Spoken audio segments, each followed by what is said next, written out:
eu ouvi falar pela primeira vez de Jocum.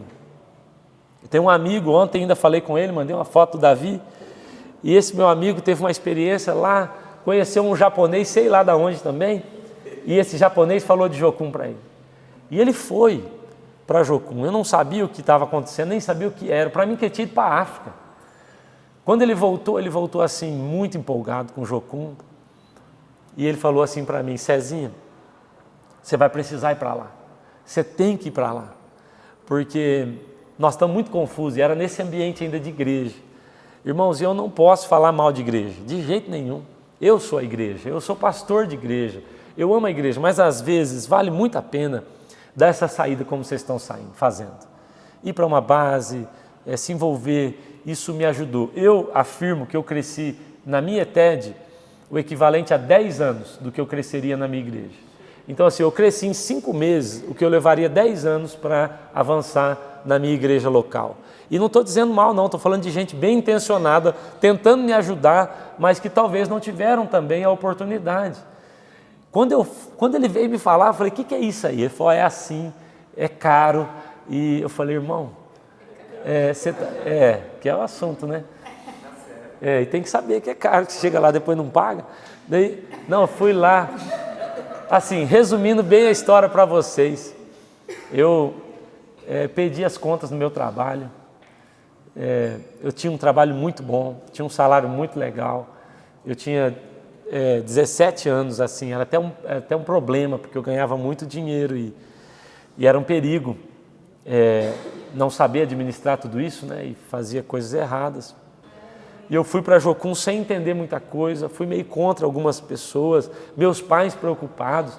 Imagina, na nossa época, era assim, era orientado a ir e não voltar, não tinha contato, não podia nem ligar muito.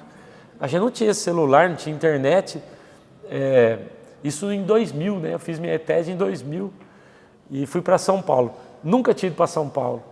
Imagina, minha mãe preocupadíssima, caí naquela rodoviária, um menino do interior, assim, mas foi uma das experiências mais maravilhosas que eu já tive na minha vida. E eu estou me preparando para, no primeiro momento em que o Lucas, meu filho, puder, ele vai para uma ETED. Primeiro momento que ele puder, ele vai fazer uma ETED. Essa semana ainda, por causa de vocês, nós voltamos a tocar no assunto. Tem 2 lugares no mundo que eu fiz um compromisso com Deus de enviar o Lucas e o Davi. Às vezes a gente se aperta, porque nós já estamos fazendo uma previdência para eles, às vezes a gente se aperta, às vezes a gente fica sem algum tipo de privilégio para poder continuar. Um é ETED e o outro é IHOP em Kansas. Um porque eu sei o que é uma ETED, sei o quanto isso mudou minha vida. Olha, se eu tivesse ido para a ETED, de verdade, se eu tivesse ido para a ETED para ouvir 3 ministrações, uma sobre meditação, como ouvir a voz de Deus, uma sobre renúncia, que acabou comigo, fiquei sem roupa, verdade, não sei se ainda é assim. Nós tivemos um momento prático, agora você vai sair e vai renunciar. Deus, rapaz, o meu líder na época, ele falou assim: segura pelo menos os documentos aí. Entreguei tudo. E a outra aula foi sobre o coração do pai, sabe? Foi com a Rita. Meu Deus, eu não me esqueço. Rapaz, maravilhoso. Quando eu saí da Jocum, terminou o meu período lá de ETED, e eu vou ter que resumir bastante aqui, tá? Para vocês agora. Quando eu saio da ETED, eu saio assim: não, claro, vou ser obreiro aqui, acabou. Esse é o meu lugar, é aqui que eu quero. E eu entendi, eu me lembro exatamente do texto de Isaías 35 que Deus me deu, e ele falava sobre mãos cansadas, joelhos vacilantes. Ele falou: você vai voltar e vai servir seu pastor. Você não vai voltar para trabalhar, você vai servir o seu pastor. E eu fiquei naquela igreja servindo meu pastor por um bom tempo, sem salário, sem nada, trabalhando na igreja local. Eu acordava e dormia naquela igreja dia em dia. Mas naquele dia, Deus me falou uma coisa, que aquilo que Ele colocou, aquilo que eu vivi na Jocum, tinha sido uma semente que Ele havia plantado em mim. Quando então Deus me chama para ser pastor, Ele me falou: agora você vai entender. O que eu quero é que você então agora lidere uma igreja que será uma grande base missionária. Então assim, eu queria resumir para vocês a minha história dizendo, eu não deixei de ser jocumeiro. Eu estou ainda, a Jocum está dentro de mim.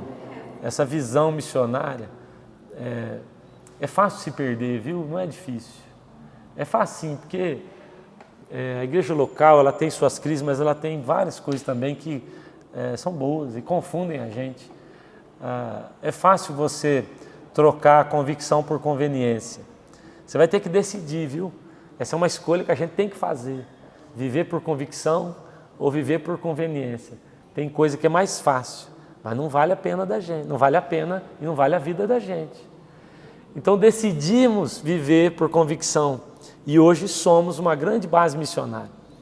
Se na outra semana nós vamos ter aqui um encontro dos pastores e das igrejas que saíram daqui. São dezenas delas, de gente que com a mesma visão, que aprenderam a fazer as mesmas coisas, com as mesmas práticas e os fundamentos, agora estão plantando igrejas em outros lugares, em outras nações. Então assim, marcou minha vida profundamente e nós não deixamos de viver e praticar aquilo que vimos ali.